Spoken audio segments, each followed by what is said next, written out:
یہی ڈھونڈنا چاہیے. جی آیا صاحب دیکھیں ابھی تو ظاہر ہے یہ ایک پلان ہے, 20 نکات ہیں. ابھی اس کو ظاہر ہے ہم یہ تو نہیں کہہ سکتے کہ معاہدہ ہو گیا اور اس کے بعد چیزیں ساری ٹھیک ہو گئی ہیں,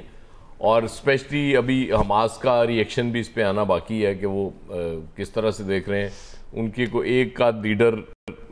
نے البتہ کچھ چیزوں کو اس میں سے مسترد بھی کیا ہے, اور یہ اچھی بات ہے کہ اس پہ ڈیبیٹ کی جو بات ہو رہی ہے, ڈیبیٹ بڑی امپورٹنٹ ہے کہ ڈیبیٹ ہو. کچھ چیزیں ایسی ہو سکتی ہیں جیسے وہ اسحاق ڈار کہہ رہے تھے کہ ٹونی بلیئر کی جگہ کو اور بھی ہو سکتا ہے. کنسنسس ہونا ہے نا ابھی تو بہت سی چیزوں پہ, لیکن ایک قدم آپ سمجھیں کہ اس طرف بڑھایا گیا ہے, کیونکہ جتنا ظلم ہو گیا اور وہ نیتن یاہو تو رکنے کے لیے تیار نہیں ہے. یہ بھی اپنی جگہ بات ٹھیک ہے کہ نیتن یاہو بڑی تیزی سے آئسولیٹ بھی ہو رہے تھے اس ساری سچویشن میں, کیونکہ ظاہر ہے وہ اتنی زیادہ جب ظلم کہیں کیا جاتا ہے تو اس کے بعد پھر اس کا نوٹس کہیں تو لیا جا رہا ہوتا ہے. عالمی عدالت انصاف کا فیصلہ آپ کے سامنے ہے, اس سارا کچھ ٹھیک ہے, لیکن نیتن یاہو رکنے کے لیے تیار نہیں تھے, اور مکمل سپورٹ امریکہ کی رہی ہے تھرو آؤٹ. اور آج بھی جب ٹرمپ یا کل بھی جو بات کر رہے تھے وہ یہی کر رہے تھے کہ اس کو حماس کو پھر خطرناک نتائج کے لیے تیار رہنا ہوگا. مطلب وہ تو پارٹی تو ہیں, اس بورڈ کی سربراہی بھی کر رہے ہوں گے ڈونلڈ ٹرمپ, لیکن وہ پارٹی نظر آ رہے ہیں کہ وہ اس طرف کھڑے ہیں. لیکن اس کے باوجود اس کا اور حل کیا ہو سکتا تھا؟ سوچنے والی بات ہے کہ اگر ابھی تو 2 ریاستی حل تو بہت دور کی بات ہے, کیونکہ وہ آپ کو پتہ ہے نا کچھ اپنی آڈینس کے لیے بھی آپ کو کچھ بیان بھی دینے پڑتے ہیں, کیونکہ یہاں یہ بڑا سینسٹیو ایشو ہے اسرائیل کو تسلیم کرنے کے حوالے سے, اسپیشلی کیونکہ وہ جب سے یہ ملک بنا ہے اور قائد اعظم کے بھی جو اس حوالے سے فرمودات رہے ہیں اسرائیل کے حوالے سے, اور وہ ایک ہماری اسٹیٹ پالیسی ہمیشہ سے رہی ہے کہ کسی صورت اسرائیل کو تسلیم نہیں کیا جائے گا, تو اس حوالے سے ظاہر ہے کچھ آوازیں تو آئیں گی. آج فضل الرحمان صاحب کا ایک انیشل ری ایکشن اس پہ میں نے دیکھا ہے. ابھی جماعت اسلامی بھی آپ کو پتہ ہے بہت زیادہ پرو پیلسٹائن ہے, وہ بھی اس ایشو پہ ابھی ان کا بھی ری ایکشن دیکھنا ہے. تو سب سے امپورٹنٹ چیز یہی ہوگی کہ یہ ظاہر ہے مسلط کرنے کی کوشش نہ کی جائے کہ بس یہ چونکہ ہم نے وہاں یہ کمٹمنٹ کر لیا ہے کہ جی, اور چونکہ پرائم منسٹر صاحب نے وہ ٹویٹ بھی کر دیا اور مکمل حمایت کا بھی اعلان کر دیا, تو اب اس پہ بات کوئی نہ کرے. یہ اپروچ ٹھیک نہیں ہوگی میرے حساب سے. بہت سی چیزیں آپ نے کر لیں یہ کہہ کے کہ جی بس اس پہ اب مزید بات نہیں ہوگی, اب یہ جو ہم نے ڈیسیژن, لیکن یہ ایک ایسا ڈیسیژن ہے کہ اس پہ ڈیبیٹ ہونے دیں. اس میں سے کچھ اچھی چیزیں نکل کے آ سکتی ہیں, ظاہر ہے اس پہ آپ جو آپ کے ساتھ ممالک ہیں سعودی عرب اور باقی ہیں ان سے بات کر سکتے ہیں. یہ بالکل ٹھیک بات ہے کہ جی وہ نیتن یاہو, اب یہ بھی دیکھیں نا اس کے بھی 2 پہلو ہیں. ایک تو یہ ہے کہ بڑا اچھا ہوا کہ ڈونلڈ ٹرمپ نے وہاں سے فون کرا کے معافی منگوا لی, اور کچھ ایک موقف یہ ہے کہ جی وہ یہ تو سارا پلانڈ ہے کہ جی وہ وہاں جا کے اور اس کے بعد معافی مانگیں گے, اور قطر کو بھی پتا تھا یہ اس طرح کی اسپیکولیشنز اور باتیں ہوتی رہیں گی. لیکن اس کے لیے پینک ہونے کی ضرورت نہیں ہے کہ ہو رہی ہیں. اگر آپ نیک نیتی سے ایک یہ چاہ رہے ہیں کہ وہاں قتل عام بند ہو جائے غزہ میں, سب سے پہلے تو اب یہ فوری طور پہ نیتن یاہو کو رکوائے نا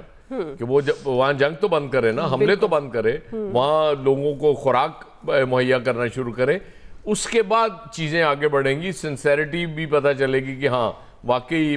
یہ صرف یہ نہیں کہ اسرائیل کا خیال ہے, فلسطینیوں کا بھی خیال ہے, کیونکہ اپریہنشنز تو فلسطینیوں میں بھی ہوں گی. ظاہر ہے کہ جی وہ ایک فورس آ کے بیٹھ جائے گی, ایک وہ اس کا سربراہ جو بن رہا ہے اس کا اتھارٹی کا وہ پرو اسرائیل ہے, تو کیا ہوگا وہ ظاہر ہے وہ اپنی جگہ چیزیں رہیں گی. اور اگر وہاں سے کچھ چیزوں پہ آتی ہے کہ جی ان میں ترامیم ہونی چاہیے, یہ نکات ٹھیک نہیں ہے, ان میں اس طرح ہونا چاہیے, تو پھر میرا خیال ہے عرب اور پاکستان اور باقی جو ممالک ہیں ان کو بہرحال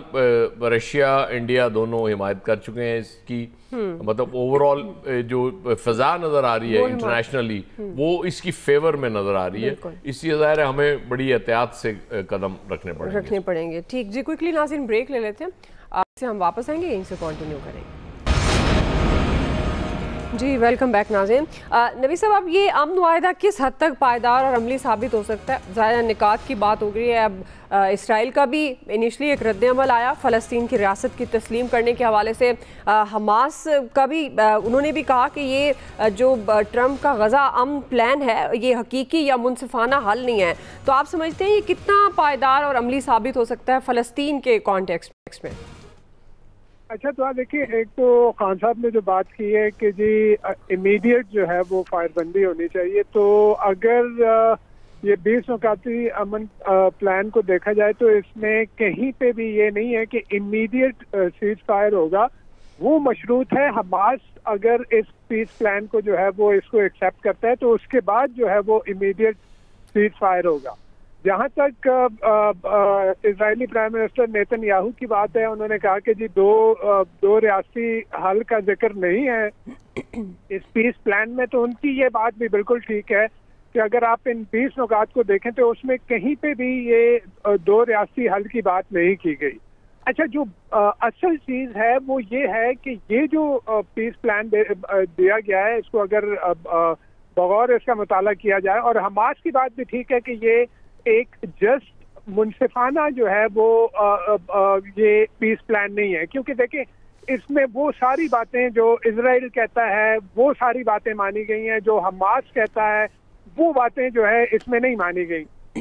یہاں پہ یہ بات تو کی جاتی ہے کہ جی اسرائیل کی سیکیورٹی جو ہے وہ گارنٹی کی جائے گی، لیکن ایٹ دی سیم ٹائم یہ نہیں کہا جا رہا کہ جی فلسطینینز کی سیکیورٹی کون گارنٹی کرے گا، یا جس طرح سے پہلے بھی بارہا ہم ذکر کر چکے ہیں کہ اسرائیل جس طرح سے ایک بدمست ہاتھی کی طرح وہ کبھی لیبنان پہ چڑھائی کرتا ہے، وہ کبھی سیریا پہ چڑھائی کرتا ہے، وہ کبھی یمن پہ چڑھائی کرتا ہے، وہ کبھی ایران کے اوپر چڑھائی کرتا ہے اور کبھی قطر کے اوپر آ جاتا ہے، تو اس بدمست ہاتھی کو کون کنٹرول کرے گا؟ دیکھیں ایک چیز تو امپورٹنٹ ہے، اگر اس پیس پلان کو دیکھا جائے جو امیڈیٹ وہاں پہ سفرنگ ہیں، جو غازنز کی سفرنگ ہیں، جو فلسطینین کی سفرنگ ہیں، 2 سال سے ہم دیکھ رہے ہیں کہ جس طرح کا ایک نسل کشی فلسطینیوں کی ہو رہی ہے، اس کو تو اگر یہ پیس پلان امپلیمنٹ ہوتا ہے، ہر دو اطراف جو ہے وہ اس کو ایکسیپٹ کرتی ہیں، تو ایٹ لیسٹ وہ تباہی جو غزہ میں ہو رہی ہے وہ تباہی رک جائے گی، فلسطینیوں کی جو ان کی سفرنگ ہیں وہ ختم ہو جائیں گی، اور جو اسرائیل کا اپنا جو ان کا اسرائیلی پرائم منسٹر کا جو پلان تھا کہ وہ ویسٹ بینک کو اور غزہ کو جو ہے وہ ٹیک اوور کر لے گا، وہ اس کو انیکس کر لے گا، وہ غزہ کے اور غازنز کو جو ہے وہ ان کو ایکسپیل کر دے، ان کو وہاں سے نکال دے گا، تو یہ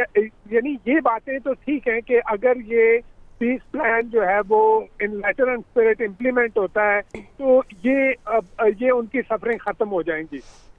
اور اسی پیس پلان میں جو ہے یہ بات کہی گئی ہے کہ اس کی